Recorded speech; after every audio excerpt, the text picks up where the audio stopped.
Assalamualaikum warahmatullahi wabarakatuh. Bertemu lagi pada mata pelajaran produk kreatif dan kewirausahaan mengenai analisis peluang usaha. Pada KD 3.2 mengenai menganalisis peluang usaha produk barang atau jasa, kita akan membahas dua pokok materi. Yang pertama yaitu mengenai peluang usaha, dan yang kedua yaitu tentang analisis peluang usaha. Bagaimana cara kita mengidentifikasi peluang usaha atau bisnis? Yang pertama yang perlu kita lakukan yaitu dengan bekerja secara keras, kemudian kita ulet, dan yang tidak kalah pentingnya yaitu kita harus percaya pada kemampuan diri sendiri. Perhatikan peta konsep berikut ini. Apabila kalian ingin membuka suatu usaha, kalian harus memiliki suatu inspirasi atau ide terlebih dahulu. Inspirasi itu bisa kalian peroleh dari faktor internal, yaitu dari dalam diri kalian. Kalian punya bakat minat apa, kemudian kalian kembangkan. Ataupun bisa dari faktor eksternal, yaitu faktor dari luar. Kalian bisa bertanya kepada teman, kerabat, peluang usaha yang saat ini sedang happening, sedang diminati itu apa. Kemudian muncullah suatu peluang usaha. Peluang usaha itulah yang nanti akan kita terapkan menjadi usaha yang akan kita kembangkan. Berikutnya kita memanfaatkan peluang.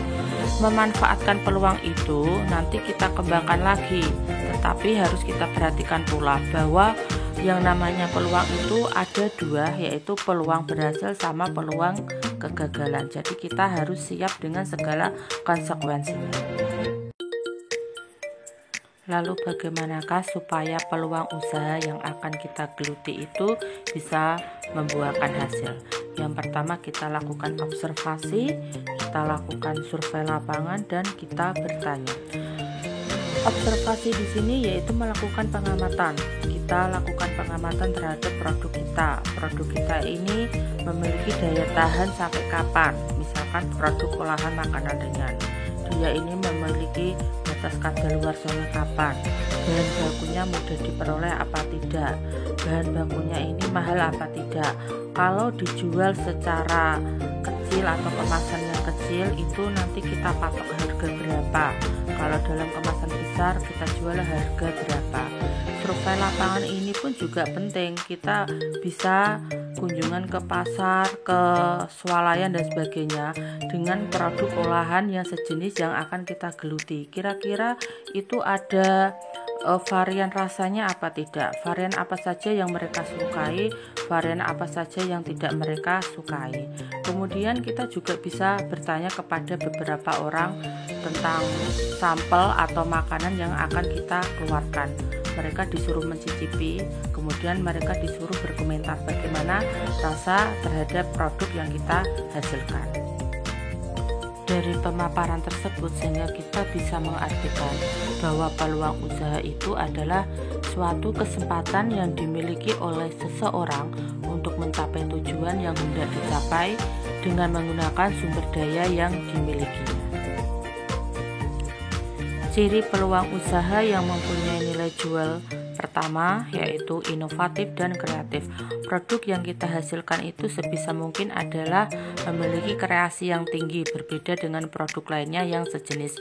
Misalkan donat memiliki topping yang berbeda, topping yang menarik dibanding produk donat-donat yang lainnya.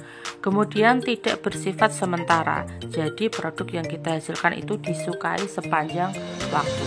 Yang ketiga yaitu memiliki keunggulan. Keunggulan di sini bisa keunggulan rasa, rasanya lebih enak, harganya lebih murah, dan kemasannya lebih menarik. Yang keempat yaitu ada nilai uangnya, dan yang kelima yaitu kebutuhan konsumen. Jadi produk kita itu dicari oleh para konsumen. Dengan sendirinya maka usaha kita itu akan berkembang dan bisa berhasil.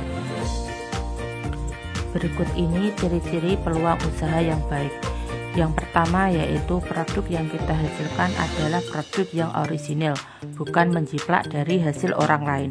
Boleh sama, tetapi rasa kreasinya harus tetap milik kita. Kemudian yang kedua yaitu kita melakukan suatu usaha harus berdasarkan minat dan hobi kita.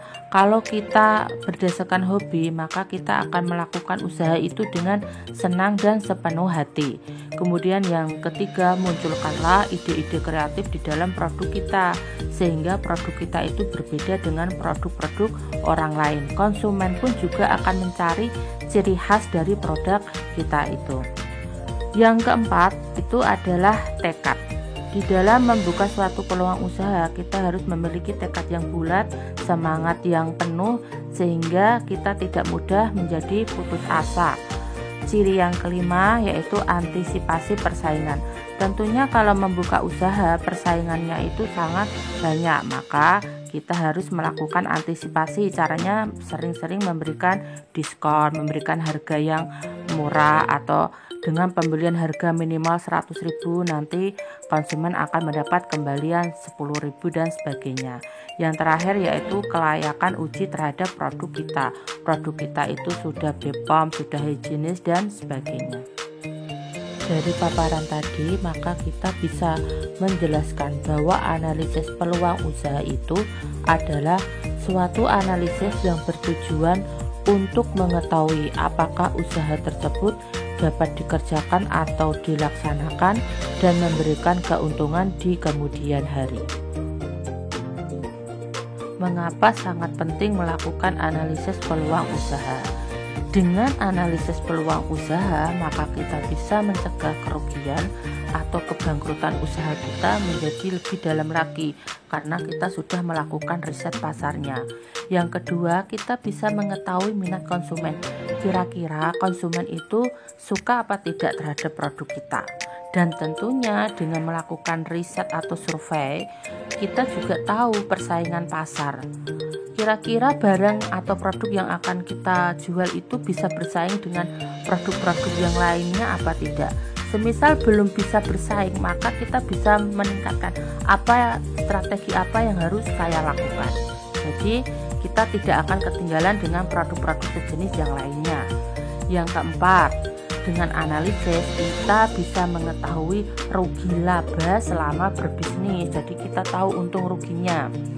Yang kelima yaitu kita mengetahui produk kita itu layak apa tidak, karena kita kan sudah melakukan survei lapangan, bertanya pada konsumen. Misalkan produk makanan, konsumen disuruh mencicipi, mereka suka apa tidak. Nah, jadi tahu. Dan yang keenam yaitu kita menjalankan strategi pemasaran yang tepat. Seandainya yang kalian bidik itu adalah di kalangan remaja, maka kalian pelajari apa saja yang disukai oleh remaja saat ini. Nah, remaja saat ini kan dekat sekali dengan sosial media, maka kalian iklankan saja usaha kalian lewat media sosial, bisa melalui TikTok, bisa melalui Instagram, YouTube, dan sebagainya.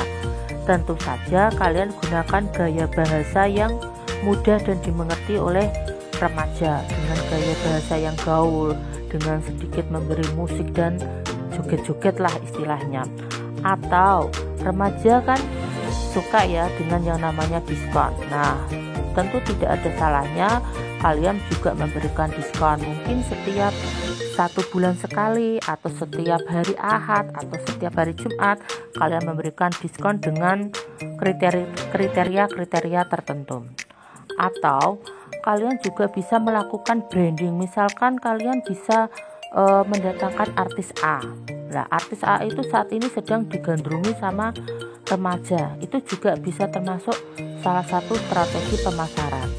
Ataupun kalian bekerja sama dengan organisasi atau yayasan amal dengan mengadakan konser amal. Tentunya remaja juga ikut dilibatkan. Gunakan pula nama brand kalian itu dengan tulisan yang mudah. Jangan menggunakan tulisan yang sulit. Gunakan kalimat yang paling mudah dimengerti oleh kalangan remaja saat ini. Nah, dari strategi pemasaran tersebut kalian juga bisa menambahkan strategi pemasaran yang lainnya yang tentunya mendukung usaha kalian. Silakan kalian tulis strategi pemasaran terhadap produk usaha yang kalian mau jalankan. Tulis semuanya. Selamat bekerja, semangat menjadi wirausahawan muda.